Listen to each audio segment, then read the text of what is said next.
네, 하나님 말씀 같이 보겠습니다. 잠언 13장 9절에서 12절 말씀입니다.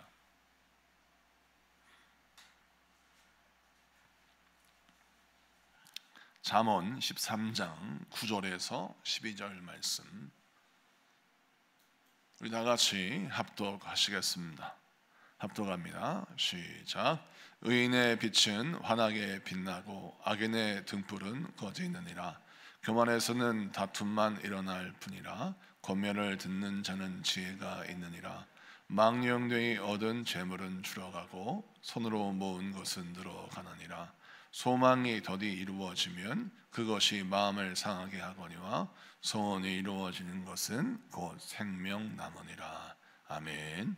자, 오늘은 잠언 13장 9절에서 12절 말씀을 통해서 악인은 언제나 자신의 감정만 소중하다라는 점으로 말씀을 증거할 때 많은 은혜 받는 시간 되기를 바랍니다.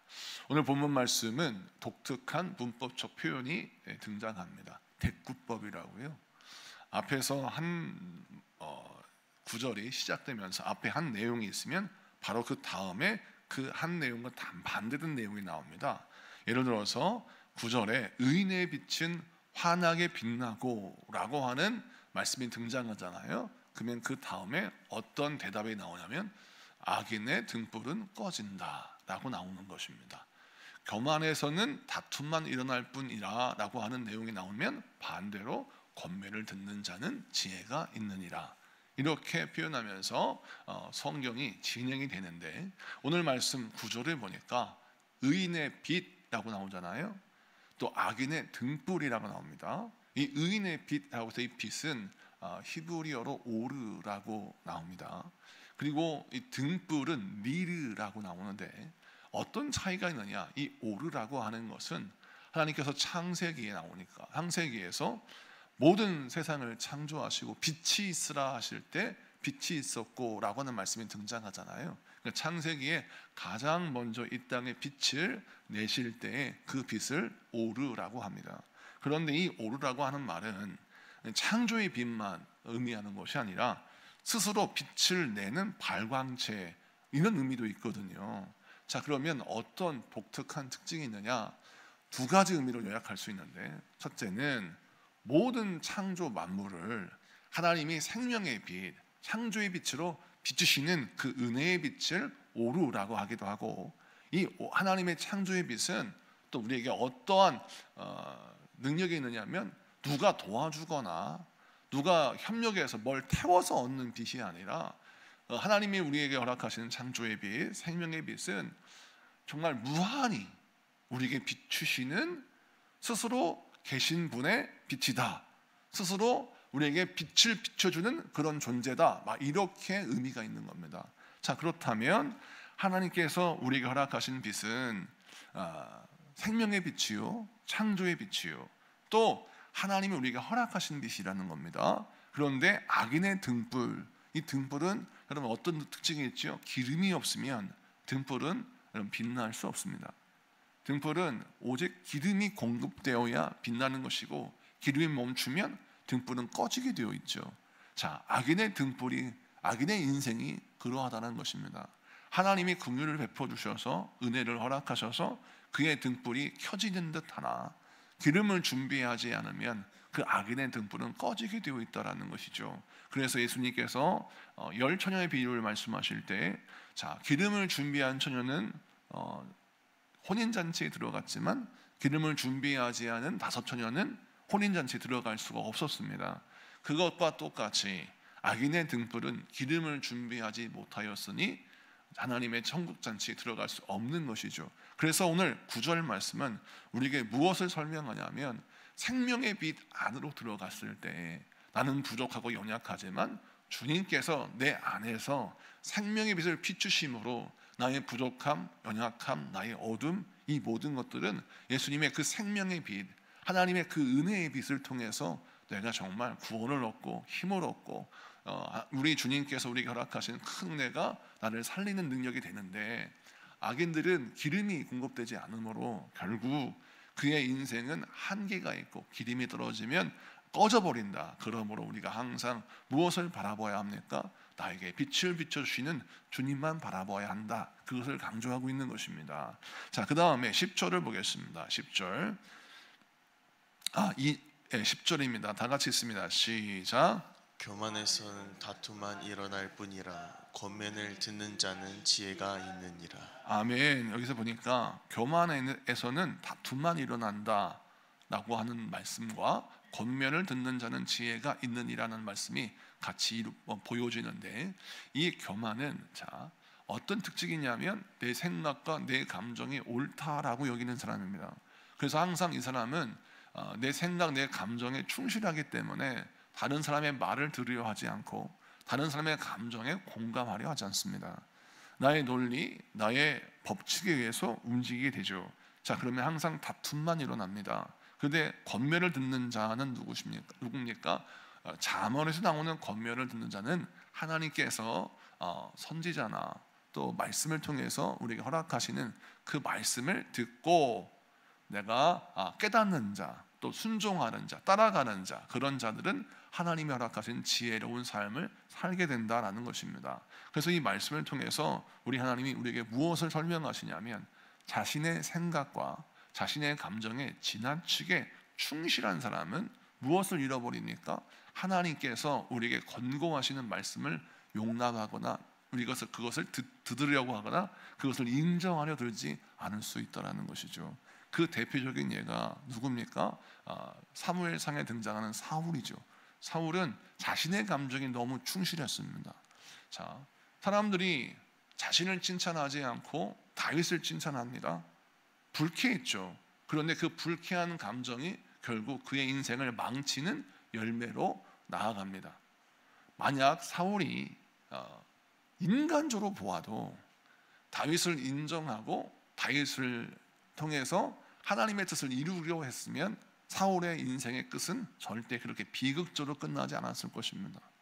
또한 그가 사무엘이 전쟁이 벌어져야 되는데, 전쟁을 해야 되는데 사무엘이 제사를 집례하기 위해서 빨리 오지 않고 늦게 왔다라는 거예요. 그때 사울 왕이 마음이 분노했습니다. 조급했습니다.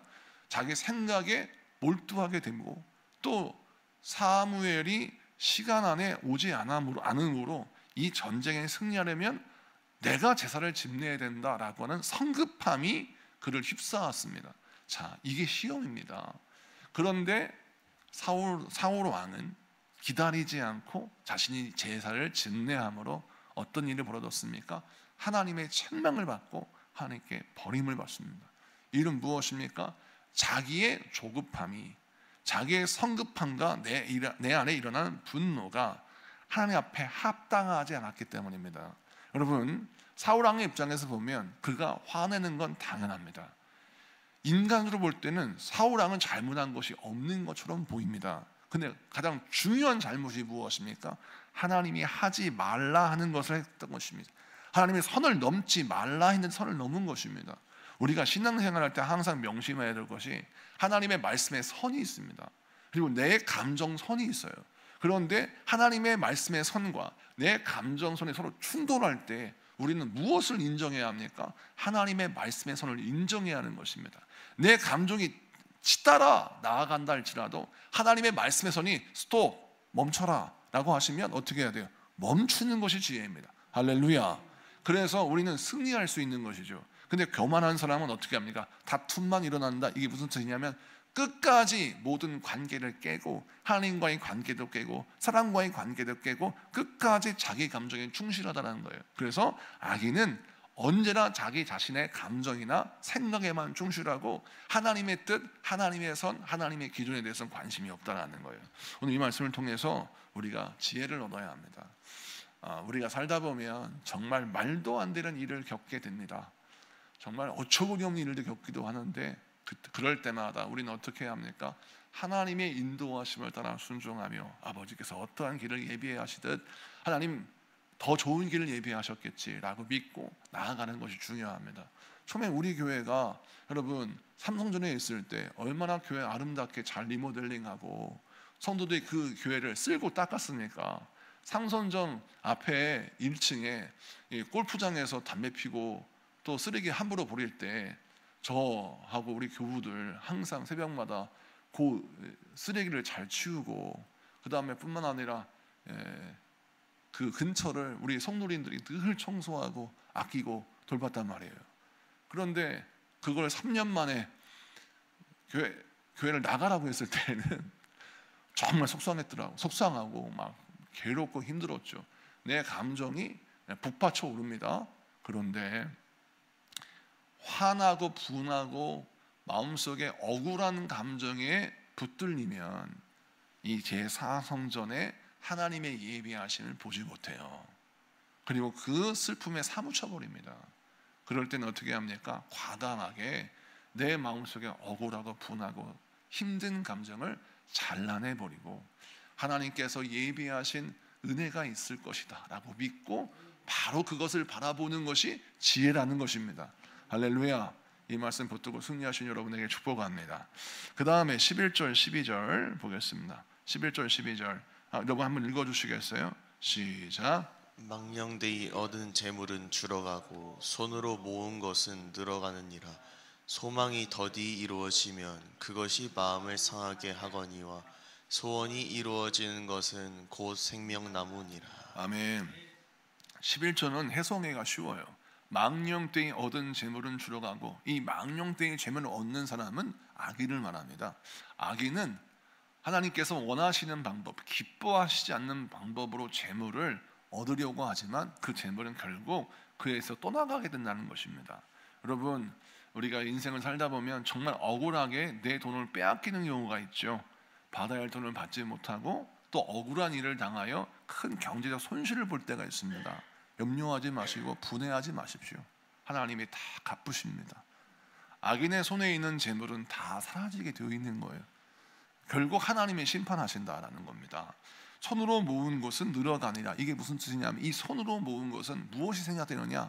의인이 손으로 모은 것. 그러니까 내가 하나님의 방법대로, 다른 사람이 망령되이 재물을 모으는데 나는 하나님이 허락하신 손으로 정상적인 방법으로 인생의 길을 걸어가요. 그런데 하나님이 의인의 손으로 모으는 것은 그의 것이 되게 하고 창고에 쌓이게 하고 그것이 나도 살리고 다른 사람 살리는 귀한 은혜의 열매가 되게 하신다는 것이죠. 자, 그 다음에 12절, 소망이 더디 이루어지면 그것이 마음을 상하게 하거니와. 여러분, 소망이 더디 이루어진다는 것, 내가 원하는 것이 더디 이루어지면 마음이 상하죠, 당연히. 그런데 우리 주님이 뭐라고 설명하시냐면, 소원이 이루어지는 것은 곧 생명나무냐. 이것이 바로, 이 말씀이 좀 난해 구절이에요. 이 말씀은 여러 가지로 해석할 수 있습니다. 복음적으로 해석하는 태도가 중요한데, 소원이 이루어지는 것 생명나무라. 생명나무는 두 가지 의미를 우선 함축할 수 있어요. 첫째는 에덴 동산에서 보여지는 것이 생명나무가 나오지 않습니까? 생명을 허락하시는 하나님의 생명의 나무, 에덴 동산에 있는. 그런데 선악을 알게 해준 나무로, 이 생명나무를 사실 선악을 알게 해준 나무와 생명나무가 있는데, 선악을 알게 해준 나무의 열매를 따먹으면 말미암아 생명나무 열매를 먹지 못하게 하나님 막으셨죠. 자, 그래서 이 생명나무는 무엇을 의미하느냐? 구속사적인 성경 해석을 보면 이 생명나무는 예수 그리스도를 상징한다라고 해석을 합니다. 이것이 구속사적인 해석의 방법이에요.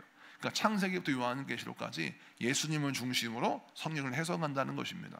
자, 그러면 우리에게 생명을 허락하시는 나무는 생명나무다, 예수다. 왜냐하면 요한복음 15장에 보니까 나는 포도나무요 너희는 가지니 라고 말씀하시고, 예수님이 자신을 비유하여서 포도나무로 비유하셨습니다. 자, 예수님에게서 나오는 그 생명의 열매가 우리를 살리는 것이라는 것이죠. 자, 그러면 소원이 이루어지는 것은 그 생명나무다. 우리가 어떤 메시지를 전하고 있습니까? 내가 아무리 애쓰고 노력해도 결국 하나님의 뜻대로 이루어지는 것입니다. 우리 하나님의 능력 가운데 이루어지는 것이지, 우리가 자칫 잘못하면 어떤 착각을 하느냐? 내가 열심히 소원하고 내가 열심히 꿈꾸고 내가 열심히 노력한다고 해서 이것이 나에게 이루어진다라는 착각은 내려놓아야 한다는 것입니다. 만약 이 착각 속에 살면 소망을 계속 꿈꾸다가 어떻게 됩니까? 마음이 상해버린다는 것이죠. 악인들의 특징이 그렇다라는 거예요.